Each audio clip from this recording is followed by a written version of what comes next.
Hey guys, welcome back. So today we're going to be discussing the Disney Star Wars sequels character Rey, and more specifically, the latest reveal concerning the identity of Rey's father. If you guys remember, back in the first of the sequels, The Force Awakens, Rey's parentage was only teased. Fans were generally excited about all the possibilities, and developed a host of theories about who her parents might be. The next film, The Last Jedi, well, it went in a bit of a different direction, subverting fan expectations by asserting that Rey was simply no one. And then, in Star Wars The Rise of Skywalker, that idea was retconned. Viewers were informed that Rey was in fact someone, but who she was the granddaughter of Palpatine, a character thought long dead. Reasonably, fans had questions, namely, how was Palpatine still alive, and who was Rey's grandmother? Well, as it turns out, the film's novelization, Rise of Skywalker, which is not scheduled for release until March 17th, was expected to answer these questions. Because as we know, it would have made too much sense to include an explanation in the actual movie. Nevertheless, copies of the book have found their way into the public sphere, and Screen Rant, among numerous other sources, are reporting that they reveal controversial new information about Rey's father that raises far more questions than it answers. Here's the story that's being reported. After Return of the Jedi, Palpatine transferred his consciousness to a clone body. But the transfer was imperfect, and the body could only be temporary. Members of the Sith Eternal tried to engineer a new body for Palpatine's essence. One of them was a useless, powerless failure, not fit to house the Emperor's power. Still, the body was healthy otherwise and went on to become Rey's dad.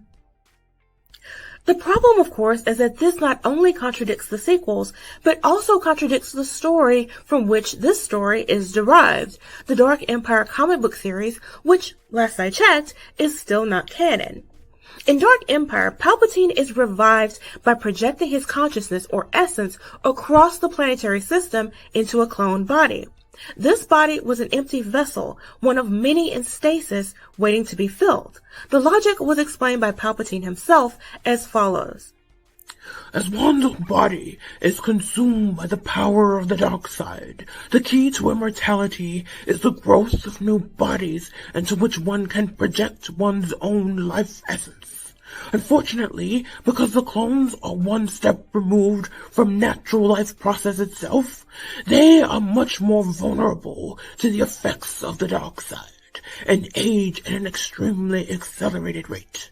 The only logical solution is to grow many more clones at the same time as backups.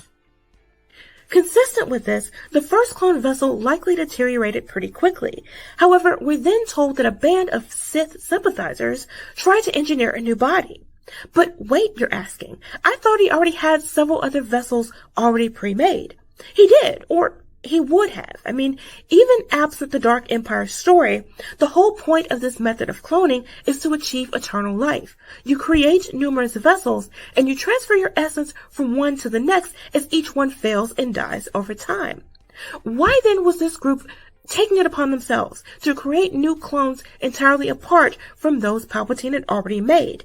And if one was a failure, how did it survive? Keep in mind, these are vessels, not a clone army. Only one at a time would ever need to achieve consciousness. Are we to believe that this one escaped, Starkiller style, and carried on life as an ordinary human? Was this before or after the Emperor had transferred his essence out of it and into another?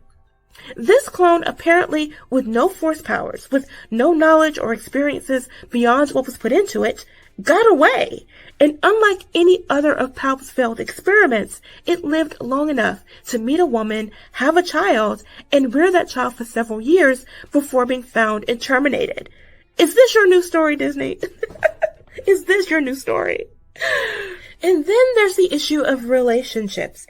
Palpatine transfers his essence out of this failed vessel at some point and transfers into another, presumably becoming the Palpatine we saw in Episode 9. So why then does this successful clone, the one the film presents as Palpatine, think that the failed clone, Rey's father, was his son, when technically it would have been his brother? Why is Palpatine, the successful clone, referring to his brother's daughter as his granddaughter? Wouldn't it be more accurate to say that she's his niece? These are just some of the questions I have.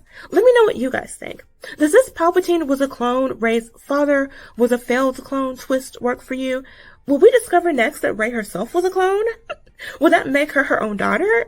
I don't know. What questions do you guys have about this whole situation? Thanks for watching. Remember to like, comment, share, and subscribe, and I'll see you next week.